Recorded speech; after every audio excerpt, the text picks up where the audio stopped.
Miqtë Prizmos, sot ka protest Sali Berisha për TikTokun në Tiranë, e kombinuar në mënyrë fantastike me protestën që bëjnë ata që konsiderohen student, por që është edhe pjesë e opozitës në Beograd. Është 6 ose 7 herë që protestat e Beogradit korrespondojnë me protestat e Sali Berishës.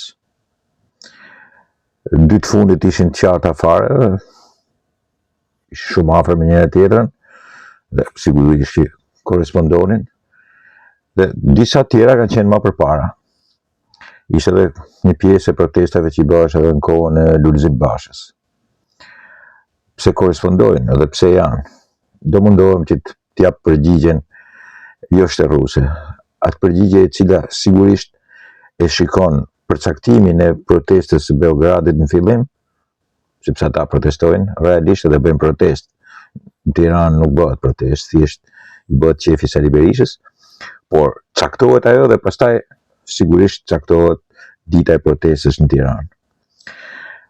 Nuk mund të krahasoj dot protestat në Beograd dhe në Tiranë, sepse në Tiranë bëhet TikTokun, në Beograd kanë arsye për të bërë protestën, janë protesta masive, marrin pjesë gjithmonë mbi 100.000 njerëz, bllokojnë rrugët e Beogradit, është bërë situatë akute, me gjithë ndihmën që sigurisht djali i madh i Trumpit po mundohet t'i japi edhe Vučićit, bile shkoj deri në atë pikë sa të thotë që shiko se Clintoni në farë mënyrë sulmin në kohën e luftës Kosovës e bëri në Beograd, bombardoi Beogradin për të hequr mendjen nga skandali Monika Levinskit.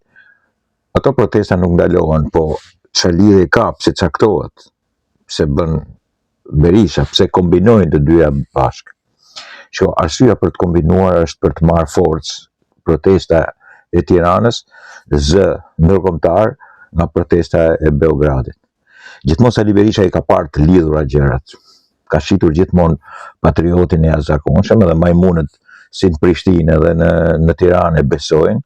Në fakt është njeriu që ka rrjedhur, është në origjinë i beogradosur, serb, në natyrë njerëzore, bile dikush thot edhe në origjinë, në ADN të tij. Po, unë nuk e ve dorën zjarr, sepse sigurisht me teoritë konspirative nuk ka lezet me një gazetar. Sigurisht janë marrë shumë gazetarë, bile është marrë edhe një që hodhën ose u hodhë nga kati i 5 dhe i 6. E nëse. E hodhën, po themi, teorie konspirative, po në fakt u hodhë, kështu u quajt. E shumë konspiracionistë të tjerë, të cilët duan të thonë që në origjinë ti Sali Berisha është një serb, nuk mund të jetë një nga Vigjidoli. Megjithatë, unë nuk e besoj këtë, por ja që teoritë konspirative janë. Por kombinimi është shumë i bukur.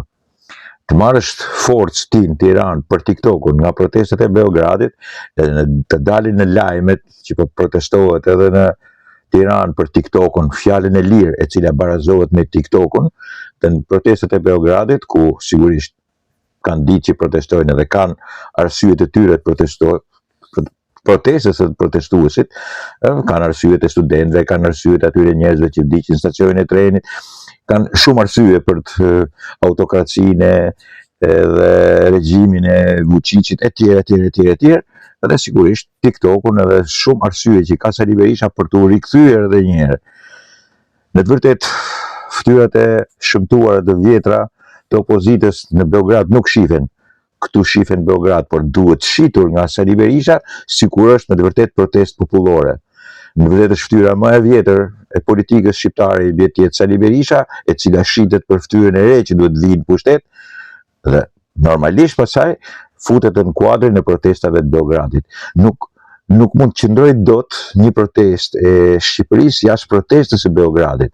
Duhet të ketë patjetër lidhje ombelikale, sepse kështu do që ta shesi ky personin fjalë, i cili është patrioti më i madh, i cili ka shkatruar Shqipërinë në 96-ën në demokraci, duke vjedhur zgjedhjet, ka shkatruar financiarisht ushtrinë dhe shtetin në 97-ën, e ka shkatruar, ka bërë grup shtetin në 98-ën, e sigurisht ka hedhur në erë në 2008-ën për korrupsionin e tij, të familjes tij Gërdecin, dhe tash i del me 15 mars, mas 17 vjetë për të gëzuar dhe protestuar pse e hodhin erë në 2008. Dhe shqiptarët vazhdojnë që t'i shkojnë mbrapa një vrasësi, serial killeri si ky, që bën protest bashkë me ata të Beogradit për sigurisht të festuar 17 vjetorin e vrasjes së 26 vetave. Hedhin erë të tyre, i shfrytëzonin familja e tij, djali i tij, ministri i tij dhe shumë njerëz të tij për korrupsion në Gërdec, dhe ka bërë atë që nuk e ka bërë as Enver Hoxha. Enveri nuk ka pushkatuar dot 26 veta në një sekond. Nuk e ka bërë. Sali Berisha po. Dhe ka plagosur edhe 300. Edhe sot intimidojnë dhe një nën të shkret, të durdhën, e cila kërkon drejtësi për fëmijën e saj, në atë kohë 7 vjeç. Sali Berisha i vrau djalin 7 vjeç. Ja vrau edhe nëpërmjet ministrit, i cili në hetim, ose demek hetim nga Spaku, është një demek hetim, Spaku nuk ka byth, as ta hetoj, as ta vendosi drejtësinë e 2008-s. Spaku shetmen me njerëz të kalibrit Erion Velis, që bënte gam, kur inaugurohen rrugët, edhe çam plerave, zhymileve tjera që sigurisht janë ajdut të vegjël, Shqipërisë janë thjesht ajdut. Për Spaku nuk ka byth hetoj vrasësit, kriminalet ata që vrasin, sepse sigurisht kanë lindur pa byth. Shetmen se kujton se është i madh dhe i mirë, por në vërtet as ka koqe, as ka byth, dhe as nuk është heteroseksual, se po t'ishte, kishte çuar në burg njerëz që kanë vrarë, jo njerëz që kanë vjedhur. Çohen në burg ata që vrasin në fillim, pastaj ata që vjedhin. Kështu që sot shijojeni protestën gëzim të Sali Berishës për të festuar 17 vjetorin e vrasjes së 26 vetave dhe për të bërë pastaj bashkimin demek ideal të tij dhe protestat e Beogradit. Dakord, miqtë e mi, ky është edhe modeli, stili i komunistit fundit në Evropë, por që sigurisht në saj teorive konspirative nuk është as shqiptar.